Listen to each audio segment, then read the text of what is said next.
ఏపీలో కూటమి ప్రభుత్వానికి బిల్డప్ ఎక్కువ, బిజినెస్ తక్కువ అంటూ వైఎస్ఆర్సీపీ నేత మాజీ మంత్రి పేర్ని నాని ఎద్దేవా చేశారు.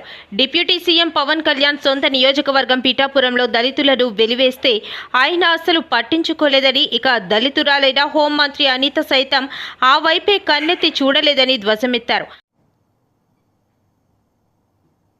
ప్రపంచ మేధావులు ఎంతోమంది, ఆర్థిక మేధావులు, వారికి నారా చంద్రబాబు నాయుడు గారు ఆర్థిక పాఠాలు నేర్పుతాడని చెప్పని, దేశంలో ఎంతోమంది కేంద్ర ఆర్థిక మంత్రులు ఈయన దగ్గరికి వచ్చి పాఠాలు నేర్చుకెళ్తారని చెప్పని అప్పటి వరకు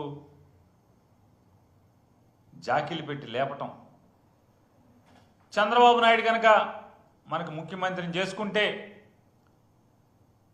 ఈ రాష్ట్రానికి ఇక అప్పు చేయటం అక్కర్లేదు, అప్పు చేయాల్సినటువంటి పని లేకుండా ఆయన సంపద సృష్టిస్తాడు. ఆ సృష్టించినటువంటి సంపదతో మనందరి కోరికలు తీరిపోతాయి, మనకిచ్చిన మాటలు అమలవుతాయి. అలాగే జగన్మోహన్ రెడ్డి గారు చేసిన అప్పులు కూడా మనం తీర్చేయచ్చు అని చెప్పని వీళ్ళందరూ కూడా బాగా డబ్బాలు కొట్టారు. మనందరికీ పెద్ద సినిమా చూపించారు, 70mm సినిమా చూపించారు. ప్రజలు ఈ ఆంధ్రజ్యోతి రాధాకృష్ణ గారు, దివంగత రామోజీరావు గారి ఇద్దరి రాతలను కానీ, లేదా వారి టీవీ ఛానల్లో మాటలను కానీ, లేదా చంద్రబాబు నాయుడు, లేదా ఆయన వత్తాసు పలికే పవన్ కళ్యాణ్ గారు, వీళ్ళందరి మోసపు మాటల్ని నమ్మినటువంటి ప్రజలు ఓట్లేస్తే ఇప్పుడేం చెప్తున్నారు, ఏం చేస్తున్నారు?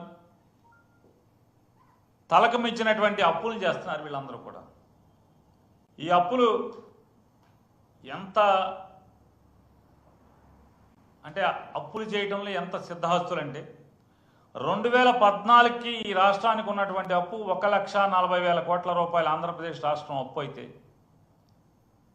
నారా చంద్రబాబు నాయుడు గారు, పవన్ కళ్యాణ్ గారు, భారతీయ జనతా పార్టీ ముగ్గురు కలిసి 2014లో వారు ఏర్పాటు చేసినటువంటి ప్రభుత్వం 2019లో జగన్మోహన్ రెడ్డి గారు ముఖ్యమంత్రి అయ్యే నాటికి 2,57,500 కోట్ల రూపాయలు అప్పులు చేయడం జరిగింది.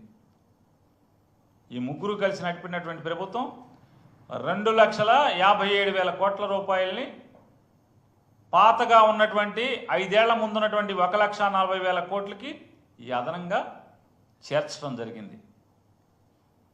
అంటే ఆ అప్పు అంటే 2014 ఆంధ్రప్రదేశ్ రాష్ట్రం తెలంగాణ నుంచి విడిపోయి అవిభాజ్య ఆంధ్రప్రదేశ్ రాష్ట్రంగా ఏర్పడే నాటికి ఉన్నటువంటి అప్పు కన్నా 22.5% అప్పును పెంచి చేసినటువంటి పరిస్థితి. మరి వీళ్ళందరూ కూడా యాగి చేసినటువంటి జగన్మోహన్ రెడ్డి గారి ప్రభుత్వంలో చేసినటువంటి అప్పు 3,32,000 కోట్ల రూపాయల అప్పు.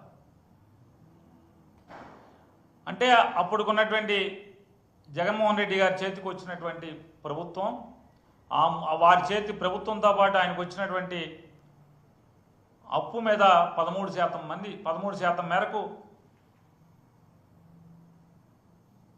చేయటం జరిగింది. ఇవాళ కూటమి ప్రభుత్వం, చంద్రబాబు నాయుడు గారు ముఖ్యమంత్రిగా, పవన్ కళ్యాణ్ గారు ఉప ముఖ్యమంత్రిగా, కేంద్ర ప్రభుత్వ ఒత్తాసుతో, మోడీ గారి అండదండలతో ఏర్పడినటువంటి ఈ ఘనమైన ఆంధ్రప్రదేశ్ ప్రభుత్వం ఇప్పటి వరకు చేసినటువంటి అప్పు ఏంటయా చూసుకుంటే, సరాసరి రాష్ట్ర ప్రభుత్వం చేసినటువంటి అప్పు 1,03,000 కోట్ల రూపాయలు. ప్రభుత్వం సరాసరి తెచ్చినటువంటి అప్పు 1,03,000 కోట్ల రూపాయలు.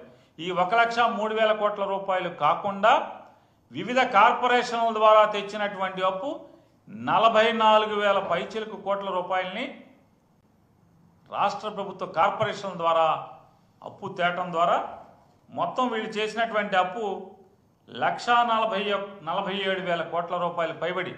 ఇంకా ఒక్క సంవత్సరం కూడా పూర్తవల, 12 మాసాలు పూర్తవకుండా, అంటే వీళ్ళెక్కి సంవత్సరం నిండకుండానే 1,47,000 కోట్ల పైబడి అప్పు ఈ రాష్ట్రానికి చేయటం జరిగిందనేది కూడా అందరికీ ఆశ్చర్యం గొలిపేటువంటి సంఘటన. ఎందుకు అంటే జగన్మోహన్ రెడ్డి గారు చేసినటువంటి 3,32,000 కోట్ల రూపాయల్లో ఏం చేసావయ్యా జగన్ అంటే 2,70,000 కోట్ల రూపాయలు ప్రజలకే ఖర్చు పెట్టాం.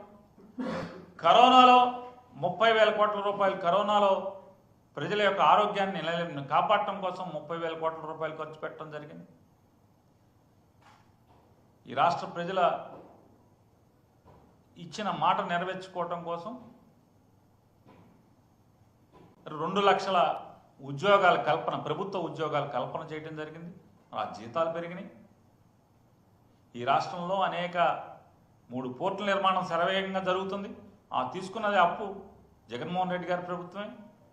మరి అలాగే ఈ రాష్ట్రంలో ఉన్నటువంటి గ్రామీణ ప్రాంతాల్లో రోడ్ల నిర్మాణం కానీ, లేదా సచివాలయాలు కానీ, ఆరోగ్య కేంద్రాలు కానీ, రైతు భరోసా కేంద్రాలు నిర్మాణం కానీ, రైతుకి ఈ రాష్ట్రంలో ఏ జిల్లాలో ఎప్పుడైనా సరే ఎక్కడ ప్రకృతి వైపరీత్యాలు వచ్చినా కూడా ప్రభుత్వం ఆదుకోవటం, ప్రభుత్వం పెద్దగా చేయందించడం, రైతులకి నష్టం జరగకుండా కాపాడే దాంట్లో మరి చేసినటువంటి పరిపాలనలో జగన్మోహన్ రెడ్డి గారు అప్పు చేసినటువంటి ప్రతి రూపాయి ఎక్కడికి వెళ్ళిందో లెక్క ఉంది.